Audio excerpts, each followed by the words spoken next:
Today, I'll show you how to build a Confluence page. A Confluence page is where you create and organize information for your team. You can use it for project plans, meeting notes, documentation, reports, guides, decisions, and internal knowledge bases. First, open Confluence and log in to your workspace. Go to the space where you want the page to live. A space is like a section for a team, project, department, or topic. Once you are inside the correct space, click Create. Confluence will open a new page editor. At the top, enter a clear page title. For example, you can use Project Plan, Weekly Meeting Notes, Product Requirements, or How-To Guide. Next, start writing the main content. Use headings to break the page into sections.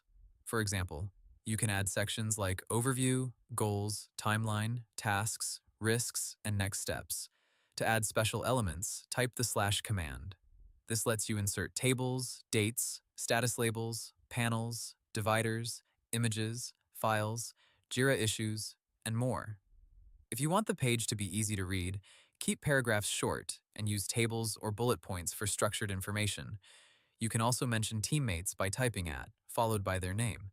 This is useful when assigning responsibilities or asking for input. If you need feedback, highlight text and leave an inline comment.